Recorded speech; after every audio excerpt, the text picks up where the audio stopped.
year. Respected Irattaya sir, ma'am, and all teachers and all my dear friends.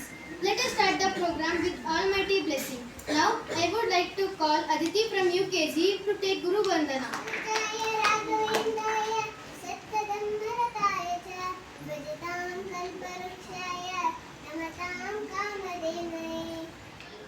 Ishan and Sharvi from LKG and PKG to tell Shloka.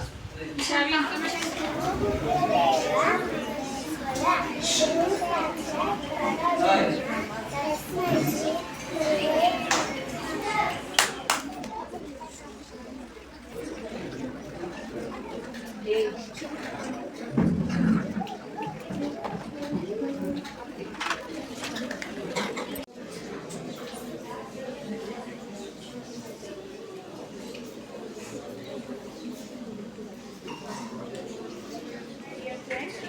My name is Chinmay, from grade 5th. Today I am here to speak about Guru Purnima. Guru Purnima is a special day celebrated to show our love, respect and gratitude to our teachers. Gurus, it is observed on the full moon day, the month of Ashada. A Guru is a person who guides us from darkness to light by giving us knowledge and good values. Our parents are our first teachers, and our school teacher will help us to learn, grow and become good human beings. On this day, let us thank all our teachers for their hard work, care and guidance. We should always respect our teachers and follow their valuable advice. Happy Guru Purnima to everyone. Thank you. ನಮಸ್ಕಾರ. ನನ್ನ ಹೆಸರು ಸುನೀಕ್ಷಾ. ನಾನು 5ನೇ ತರಗತಿಯಲ್ಲಿ ಓದುತ್ತಿದ್ದೇನೆ. ಇಂದು ನಾನು ಈ ಹುಣ್ಣಿಮೆ ಕುರಿತು ಕೆಲವು ಮಾತುಗಳನ್ನು ಹೇಳಲು ಬಂದಿದ್ದೇನೆ. ಗುರು ಪೂರ್ಣಿಮೆಯನ್ನು ನಮ್ಮ ಗುರುಗಳಿಗೆ ಗೌರವ ಮತ್ತು ಕೃತಜ್ಞತೆ ಸಲ್ಲಿಸುವ ದಿನವಾಗಿ ಆಚರಿಸಲಾಗುತ್ತದೆ. ಗುರುಗಳು ನಮ್ಮ ಜ್ಞಾನವನ್ನು ನೀಡಿ ಒಳ್ಳೆಯ ವ್ಯಕ್ತಿಗಳಾಗಿ ಬೆಳೆಯಲು ಮಾರ್ಗದರ್ಶನ ಮಾಡುತ್ತಾರೆ. ನಮ್ಮ ಜೀವನದಲ್ಲಿ ತಂದೆ ತಾಯಿ ಮೊದಲ ಗುರುಗಳು, ಶಾಲೆಯಲ್ಲಿ ಶಿಕ್ಷಕರು ವಿದ್ಯಾವಂತರನ್ನಾಗಿ ಮಾಡಿ ಉತ್ತಮ ಸಂಸ್ಕಾರಗಳನ್ನು ಕಲಿಸುತ್ತಾರೆ. ಈ ದಿನ ನಾವು ಎಲ್ಲ ಗುರುಗಳಿಗಾಗಿ ಧನ್ಯವಾದಗಳನ್ನು ಸಲ್ಲಿಸಿ ಅವರ ಮಾರ್ಗದರ್ಶನಗಳನ್ನು ಸದಾ ಗೌರವಿಸೋಣ. ಗುರು ಬ್ರಹ್ಮ, ಗುರು ವಿಷ್ಣು, ಗುರುದೇವ ಮಹೇಶ್ವರ, ಗುರು ಸಾಕ್ಷಾತ್ ಪರಬ್ರಹ್ಮ, ತಸ್ಮೈ ಶ್ರೀ ಗುರುವೇ ನಮಃ. ಧನ್ಯವಾದಗಳು. 7ನೇ ತರಗತಿಯಲ್ಲಿ ಓದುತ್ತಿದ್ದೇನೆ. ಎಲ್ಲರಿಗೂ ಗುರು ಪೂರ್ಣಿಮೆಯ ಹಾರ್ದಿಕ ಶುಭಾಶಯಗಳು. ಇಂದು ನಾವು ನಮ್ಮ ಜೀವನಕ್ಕೆ ದಾರಿ ತೋರುವ ಗುರುಗಳನ್ನು ನೆನೆಯುವ ವಿಶೇಷ ದಿನ. ಮಹಾಭಾರತವನ್ನು ರಚಿಸಿದ ಮಹರ್ಷಿ ವೇದವ್ಯಾಸರ ಜನ್ಮದಿನವನ್ನು ಈ ದಿನ ಆಚರಿಸಲಾಗುತ್ತದೆ.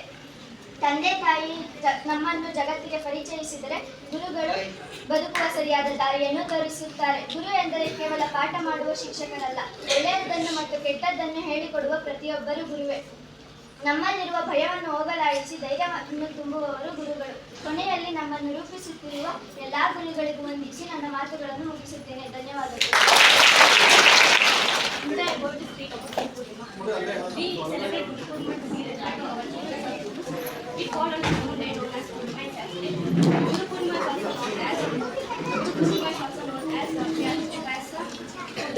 It is said to be the birthday of Ved Vyasa, of Mahabharata.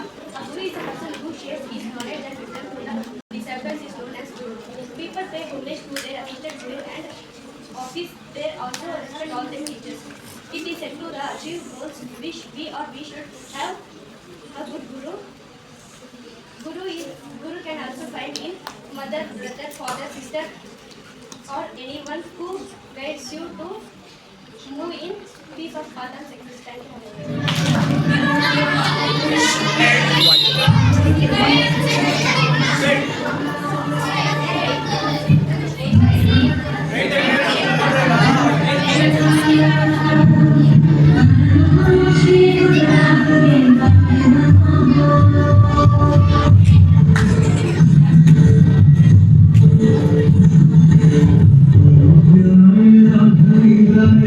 Thank you.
Thank you, teachers. I love my teachers. My teachers. Thank you. Thank me.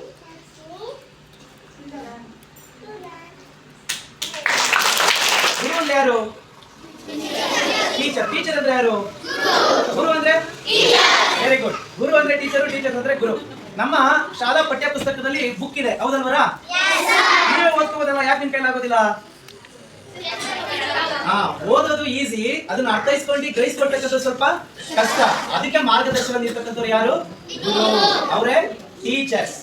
ಕಾರಣಗಳಿಗೆ, ಸಮಸ್ಯೆಗಳಿಗೆ ಪರಿಹಾರವನ್ನ ಹುಡ್ಕೊಡ್ತಕ್ಕಂಥವ್ರು, ಕಾರಣಗಳಿಗೆ ಉತ್ತರವನ್ನ ನೀಡ್ತಕ್ಕಂಥವ್ರು ಗುರು ಅಂತ ಹೇಳ್ತಾರೆ. ನಿಮ್ಮ ಬಾಳಲ್ಲಿ ಶಾಂತಿ, ನೆಮ್ಮದಿ ಎಲ್ಲವೂ ಇಲ್ಲಿ ಸಾರಿಸಿತ್ತ ಕೊನೆಗೆ ನಮ್ಗಿಲ್ಲೆಲ್ಲ ಗುರು ಯಾರು ಗೊತ್ತಾ? ನಮ್ಗೆಲ್ಲ ಯಾರು ಗುರು? ನಮ್ಗೊಬ್ರು ಟೀಚರ್ಸ್ ಇದ್ರಲ್ವಾ? ನಾನ್ ನಿಮ್ದೆ ಮಾತಾಡ್ತೀನಲ್ವಾ? ನನ್ಗೊಬ್ರು ಟೀಚರ್ಸ್ ಇದ್ರಲ್ವಾ? ಅವ್ರಿಗೆ ನಾನು ಬೆಳಗ್ಗೆನೆ ಕಾಲ್ ಮಾಡಿ ಅವ್ರ ಆಶೀರ್ವಾದನ ನಾನು ತಗೊಂಡೆ, ಹೌದಲ್ವರ? ಪ್ರತಿಯೊಬ್ಬರಿಗೂ ಒಬ್ರು ಗುರು ಇರ್ತಾರೆ, ನಿಮ್ಮ ಟೀಚರ್ಸ್ ಇರ್ತಾರೆ. ನಿಮ್ಗೆ ಇದು ಒಂದು ಸುಸಂದರ್ಭ. ನೀವೇನಾದ್ರೂ ಹೇಳ್ಬೇಕು ಅಂದ್ರೆ ಯಾವ ಗುರು ಬಗ್ಗೆ ಏನಾದ್ರು ತಿಳುವಳಿಕೆನ ನಿಮಗೆ ನೀವು ಪಡ್ಕೊಂಡಿದ್ರೆ ಅವರಿಂದ ನೀವು ಬಂದು ನಿಮ್ ಗುರು ಬಗ್ಗೆ ಮಾತಾಡ್ಬೋದು. ಹಾಗೇನೆ ನಮ್ಗೂ ಗುರುಗಳು ಇರ್ತಾರೆ. ಆ ಗುರುಗಳನ್ನ ಸ್ಮರಿಸಬೇಕಾದ್ದು ನಮ್ದು ಕರ್ತವ್ಯ. ಅದನ್ನ ಅಡ್ಮೈರಿಬಲ್ ಆಗಿ ನಾವು ಹೇಳೋದಕ್ಕೆ ಆಗೋದಿಲ್ಲ. ಅದನ್ನ ಮನಸ್ಸಲ್ಲಿ ನಾವು ಗ್ರಹಿಸ್ತೀವಿ, ಮನಸ್ಸಲ್ಲಿ ಅದನ್ನ ಫೀಲ್ ಮಾಡ್ತೀವಿ. ಅದೇ ರೀತಿ ಈ ಶಾಲೆಯಲ್ಲಿ ಇರ್ತಕ್ಕಂಥ ಎಲ್ಲ ನನ್ನ ಆತ್ಮೀಯ ಶಿಕ್ಷಕ ಬಂಧುಗಳಿಗೆ, ಜೊತೆಗೆ ನಮ್ಮ ಶಾಲೆಯ ಚೇರ್ಮನ್ ಸರ್, ಅವರು ಸಹ ಒಂದು ಗುರು ಸ್ಥಾನದಲ್ಲಿ ಇರೋರು. ನಮ್ಗೆಲ್ಲರೂ ಮಾರ್ಗದರ್ಶನ ನೀಡೋದು ಅವರೇನೆ. ನಾವ್ ಎಷ್ಟೇ ಓದ್ಕೊಂಡ್ ಬಂದ್ರು, ಏನೇ ಮಾಡಿದ್ರು, ಏನೋ ಒಂದು ಸಣ್ಣ ಸಮಸ್ಯೆ ಇರ್ತದೆ, ಆ ಸಮಸ್ಯೆಗೆ ಜಟಿಲವಾದದನ್ನ ಚೊಕ್ಕಟವಾಗಿ ಚಿಕ್ಕದ್ರಲ್ಲಿ ಅವ್ರು ನಮಗೆ ಕ್ಲಿಯರ್ ಮಾಡ್ಕೊಡ್ತಾರೆ. ಬಂದು ಮಕ್ಕಳ ಎಲ್ರಿಗೂ ಮತ್ತೊಮ್ಮೆ ಗುರು ಪೂರ್ಣಿಮೆಯ ಶುಭಾಶಯಗಳು. ಎಲ್ರಿಗೂ ಒಳ್ಳೆಯದಾಗಿ, ಎಲ್ರಿಗೂ ವಿದ್ಯೆ, ಆರೋಗ್ಯ, ಆಯಸ್ಸನ್ನ ಚೆನ್ನಾಗಿ ಕೊಡ್ಲಿ. ಏನು ಅನ್ನೋದು ಮಹತ್ವ ಇದೆ. ಇವತ್ತು ಯಾವ್ಯಾವ ಕಡೆ ಪೂಜೆ ಮಾಡ್ತಾರೆ